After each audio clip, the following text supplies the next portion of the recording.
Hi lovely, and welcome to this week's live. Thank you so much for joining. Now today is all about how sexual trauma manifests in the mental body. And we will be going pretty deep into this topic, so just be mindful if it's not the right time to watch the video, maybe to be in a better space where you can engage with it properly and let out any tears that might come. Watch it later, that's all good. So if you have any questions as we're going through or any comments, or you'd like to shoot me through a message privately, you can always do that.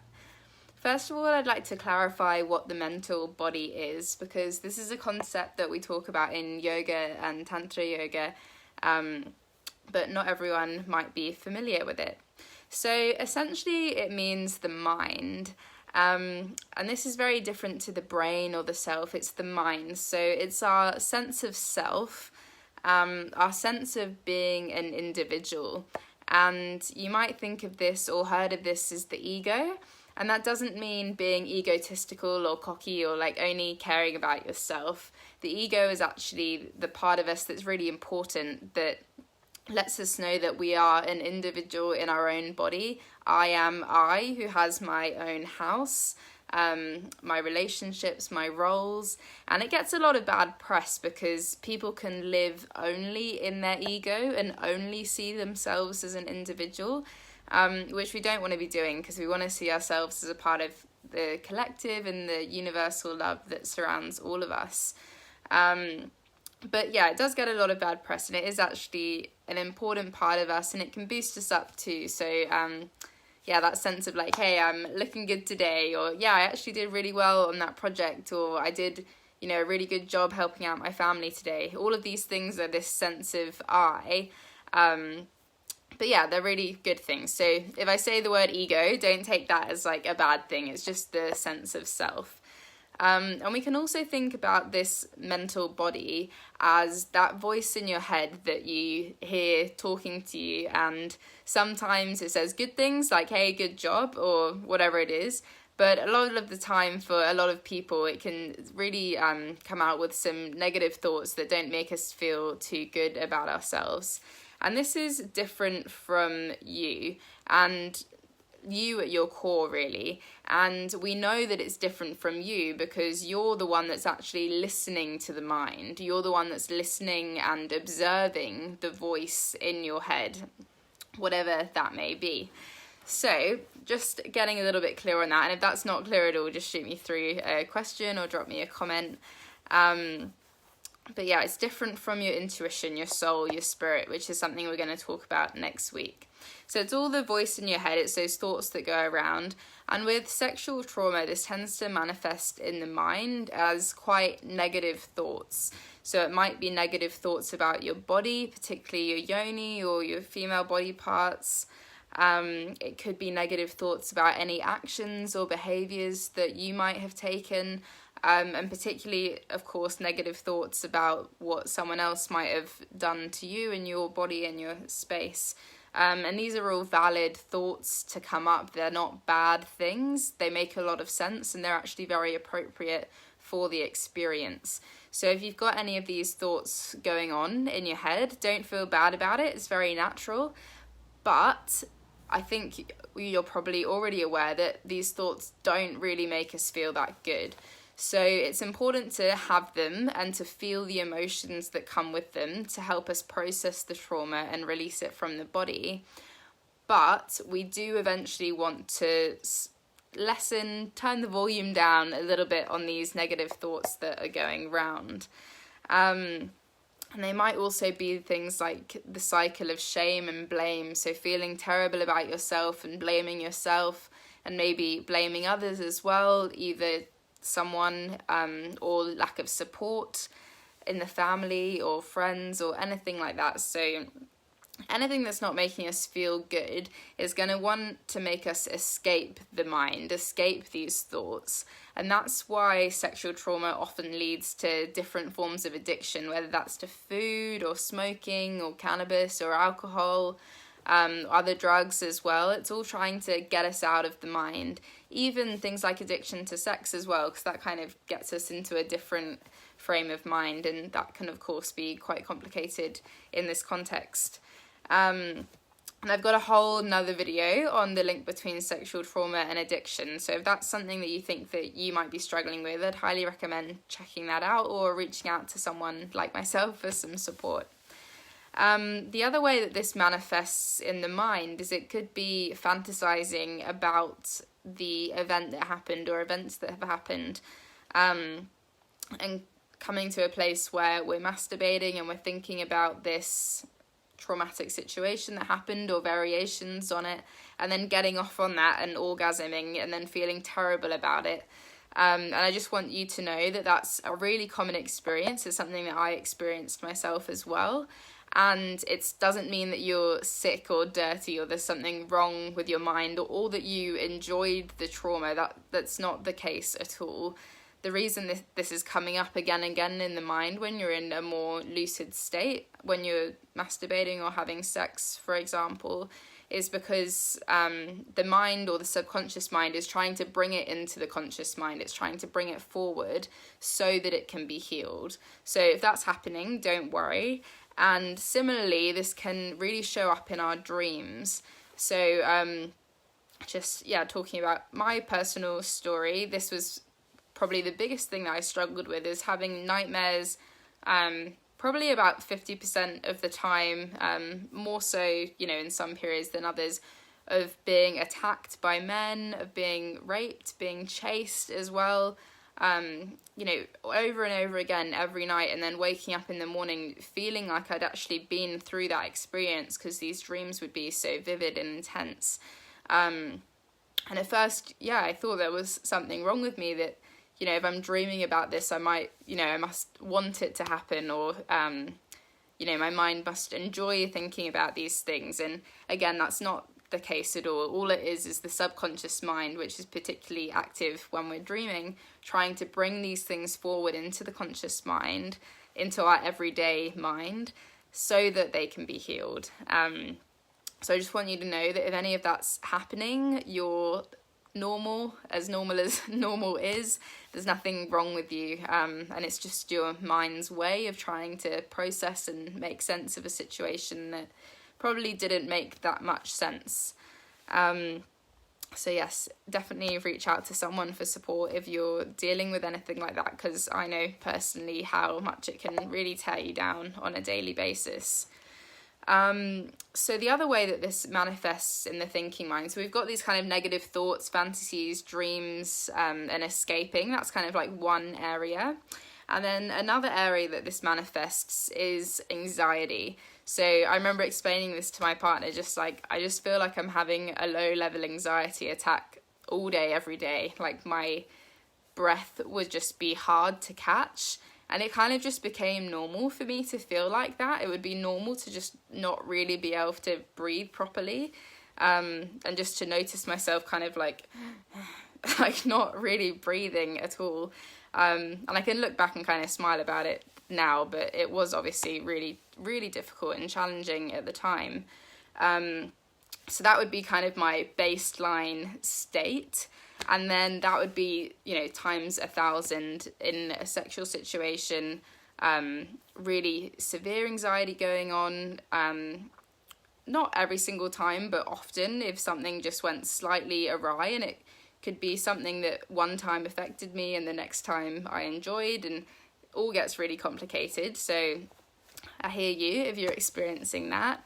And even coming down to things just like being alone in a room with a man, and it might be a friend, it might be a therapist, it might be a random person, a client, someone that's not even showing a threat to you, that's, being quite comfortable, but it's kind of going on in the back of your mind, like, is this person a threat to me? And that's your survival instinct coming in, just constantly scanning, and trying to decide if something's a threat or not. And of course that increases anxiety and makes a lot of social situations difficult, and there's like fears around being left alone in a room with someone. And this isn't an extensive list, by the way, of how this manifests. This is just my experience that I'm talking about, and I'm sure there's loads of other ways that this comes up for other people. So if I haven't mentioned something that you think is really major, and especially if you've talked to other people and they've experienced it coming up in that kind of mental way, definitely drop this in the comments so that other people can see that their experience is, you know, normal or familiar, and people can find a mutuality and know that they're not crazy. So please share if you feel inclined to do so, and you can also share with me on Messenger, and I can post in the group anonymously for you if you'd like to get out there what you've experienced but don't really want your name attached to it, and that can be really beautiful and healing for other people. So I'd highly encourage you to do that if you feel so inclined. So yeah, that's just a brief outline of different ways that this can manifest. And now getting on to actually how to heal these issues that come up. I can see that someone's watching here, but I don't know who you are. The name doesn't pop up sometimes, which is really frustrating. But hello, whoever you are, and welcome. Thank you for watching.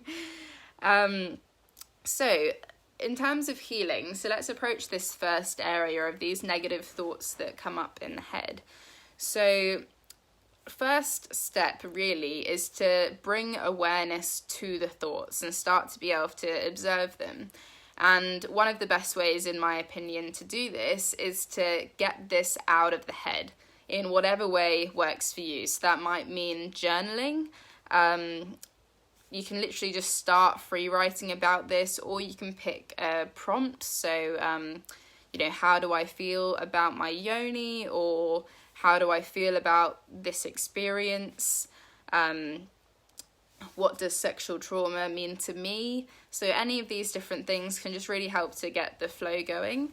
Another thing I really like to do, and I actually stumbled across this yesterday, so I thought I'd share it with you, but I made this piece of artwork and I'd like to disclose here that I'm not an artist, and I'm not saying that to put myself down, but to let you know that it's okay to make art and it not to be good. And it's seriously therapeutic and expressive. So this was my yoni, this is like my cervix here, my vaginal canal and the entrance here, and just feeling like there's like all these different energies and people trying to invade my space, and just looking kind of really bruised and painful.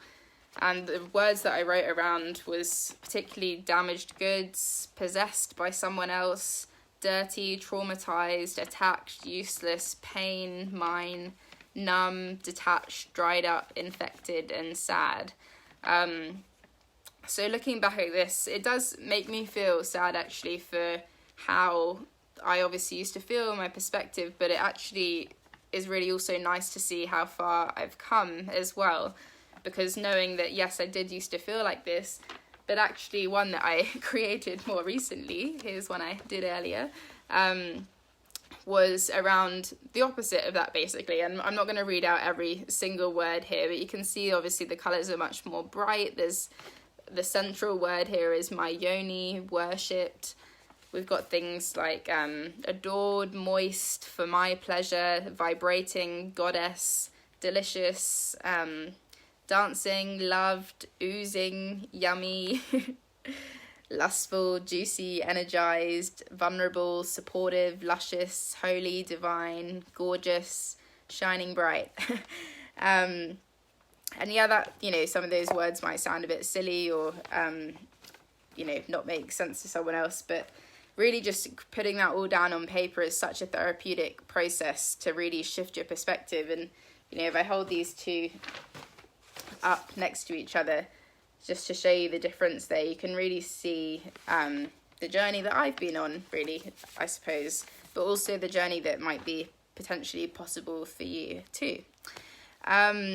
So yeah, and so journaling, making art, and also talking about it is really important, I think, whether that's with friends, sisters, counselors, or coaches as well. I talk to my clients a lot about this kind of thing because, as we spoke about in last week's video, all of this sexual trauma manifests physically as things like period pain, PMS, thrush, and your, you know, gyno disorders, so things like endometriosis, PMDD, and all these things that we just accept as kind of a normal part of being a woman, when actually it's much deeper than that, and we really can get to this at the root. So yes, please reach out if you'd like some support in that area, to anyone, just to anyone, to talk it through. Let someone know what you're going through so that they can support you. Particularly if you've got close family members and friends, it's really good just to let people know what's going on and to allow them to encourage you and support you, and also hold you accountable to healing as well, which is really beautiful. So that's just a very short list of things that we can do to start reframing our perspective on these negative thoughts, turning down the volume a little bit and turning up the volume on those positive thoughts around our body, around our yoni, around how we feel about our thoughts and behaviors. So yeah, that's that area. And then coming to the area of that low level anxiety that is just experienced constantly and then really heightened in certain situations. The first thing, really the most important thing we can do, is to calm down the sympathetic nervous system. So that's our fight and flight mode, and to activate the parasympathetic nervous system, which is our rest and digest mode. And the reason for this is really when we're in fight and flight mode, we're experiencing anxiety, especially if there's not an actual threat at the time. There's not a tiger attacking you or something happening. So you're just experiencing this quickening of the breath, the blood's pumping fast around the body, the blood's being sent to the brain and to the muscles, and away from things like our digestive system, the reproductive system. So it's an important mode for the body to be able to go into so that we can run away from a threat, but it's not a mode that we want to be in constantly because it just doesn't really feel good and we get adrenal fatigue and that messes with our hormones. So that's a whole nother issue that goes on there. But just on that mental note, it does bring up lots of anxious thoughts as well, because the mind's constantly trying to work out, okay, the body's feeling anxious. Why is it feeling anxious? So it brings up all these thoughts that are related to anxiety. So we get this going around and around in the head, whether that's just around general situations of, am I going to get to work on time? What are the kids doing? Or it could be anxious thoughts about the sexual trauma itself. So that's definitely something we want to calm down on a physical level, which then has an impact on the mental level. And we can do that through any calming practice. So whether that's any type of yoga, going for walks, reading, taking a bath, whatever you can do to lower your stress is going to be great. The highest one that I'd recommend, honestly, is any kind of breath work or breathing exercises, because we can control the breath, and it's also an automatic system in the body. So that means that when we control the breath, we actually start to control the other systems in the body that are automatic that we can't control directly. So things like the heartbeat.